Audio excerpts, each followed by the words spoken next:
Au terme d'un match compliqué, Esaü FC est parvenu à éviter le piège d'Éternel FC avec une courte mais précieuse victoire 2-1.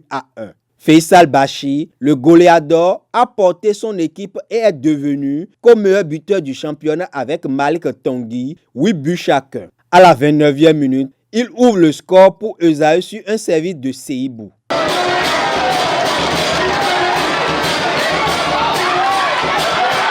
En début de seconde période, Éternel revient au score grâce à Samidou Bawa.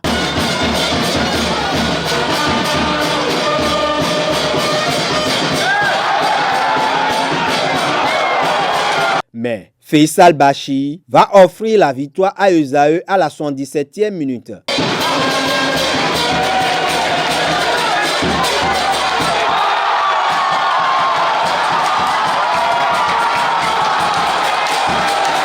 Grâce à ce succès, Esaü maintient le contact avec Buff dans la course au titre. Je crois qu'en première mi-temps, nous avons opté pour le pressing rose qu'ils ont fait, je crois, pendant les 45 minutes, et ce qui nous a valu le premier but. Et comme je l'ai dit, il y a eu un relâchement après le premier but. Et quand vous analysez bien l'équipe adverse, il y avait de la possibilité surtout au niveau de leur côté droit, parce que j'ai semblé connaître quand même celui qui est au niveau du latéral droit. C'est un de mes anciens joueurs, un milieu du terrain qu'ils ont reconverti au latéral droit. Donc nous avons vite compris et nous avons demandé d'opter pour nos attaques de ce côté. C'est ça qui a payé. Et comme vous l'avez constaté, c'est vrai, ils étaient diminués, mais je pense que ce n'était pas une équipe très affaiblie, puisqu'ils nous ont causé assez de problèmes également. Donc je pense que, comme je l'ai dit, c'est la réaction après l'égalisation qui est le plus important à saluer. Nous étions venus également pour faire un résultat. Malheureusement, la chance n'était pas de notre côté, quand bien même nous sommes venus de loin. D'abord, ils ont pris les devants en marquant le premier but. Nous sommes revenus à la deuxième partie avec beaucoup plus de motivation, mais la finalité n'a pas été au rendez-vous pour nous. À Jean-Pierre Gascon de Koubert, Aïma a souffert mais il a réussi à sauter le verrou de Dynamo de Parakou. Les conducteurs de l'UNACOP de Parakou ont opposé une belle résistance aux protégés du président Alphonse Aïma. Cependant, ils ont fini par baisser pavillon devant le réalisme de Idriss Bakari, auteur d'un doublé. 37e minute, contre le cours du jeu, il ouvre le score d'un lob astucieux.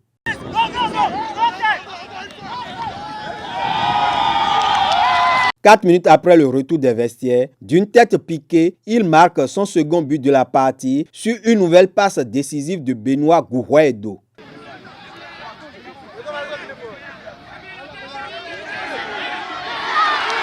Dynamo va insister pour remettre les pendules à l'heure, mais ses attaquants manquent de lucidité devant les buts de Cheyi Damilola, au grand désarroi du coach Raoufou Imoro.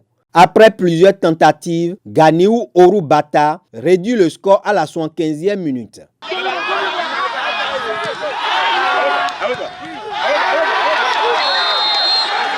Ce qui va offrir une fin de match à suspense avec un coup franc du latéral gauche d'Aïma, Honoré Dossa sur la barre transversale. Orphelin de Junior Olaïtan, appelé en sélection nationale, Aïma signe sa première victoire de la phase retour. On a eu une fin de match difficile, compliquée, parce qu'on avait un joueur qui est blessé, mais malheureusement on a déjà épuisé nos 3 temps de changement, donc on ne pouvait plus le remplacer. On a pratiquement joué à 10 les 15 dernières minutes, donc on a souffert. Mais Dieu merci, en première partie, on a su marquer ce petit but qui nous a mis devant. Et en deuxième partie, on a marqué le deuxième but. C'est ça quand même qui nous a permis de tenir. Parce que si on était encore à 1 ou 0-0, je ne pense pas que ce match-là, on aurait quand même pu le gagner. Il faut aussi quand même féliciter l'équipe en face qui nous a créé énormément de problèmes, surtout en deuxième partie. On a souffert énormément, mais les joueurs ont tenu. C'est notre première victoire de la phase retour, ça. On va bien savoir, on est content parce qu'on a perdu, on a fait nul, maintenant on a gagné. On est très content, même si dans le contenu aussi, on a pêché énormément par les mauvaises passes, par l'inefficacité devant les buts. Mais je pense quand même dans l'ensemble, on est content d'avoir pris les 3 points, même si la césarienne fut difficile, comme vous l'avez dit. Mais pour nous mouiller le maillot, ils ont fait l'effort pour pouvoir revenir au score. Mais bon, comme les 17 ne sont pas de notre côté, bon, ça n'a pas été le cas. Mais l'équipe d'Allemagne aussi n'est pas déméritée. Aussi, ils ont fait au moins quelque chose quand même. Nous-mêmes, on a essayé de voir qu'est-ce qu'on peut faire. Bon, finalement, ce qui est déjà décidé, on ne peut pas refuser ce qu'il a décidé. C'est ça qui est passé.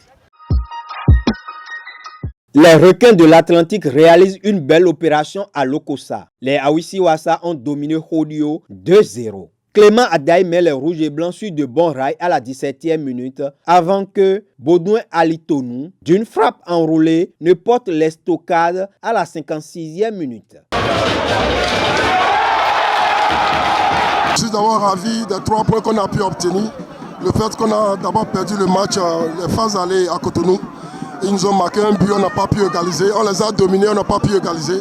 Donc on s'est préparé psychologiquement pour ce match, pour pouvoir remporter. Et ça s'est passé.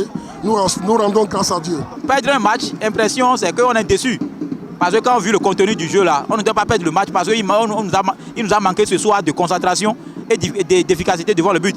Puisque les 2 buts qu'on a encaissés, ce n'est pas un but construit, c'est un manque de concentration qui a fait qu'on a perdu le match ce soir.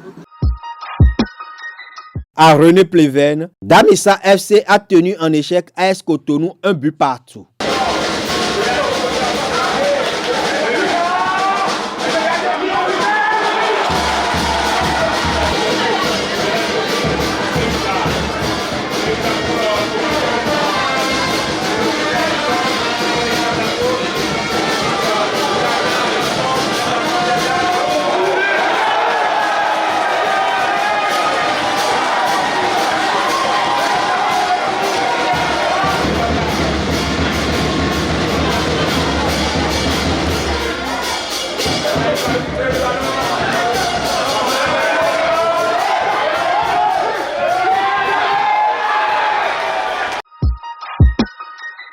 Dans les autres matchs, Buff a étrié Assos 3-0. Dragon a réalisé la plus belle opération en allant battre Beke FC 1-0 à Kandi.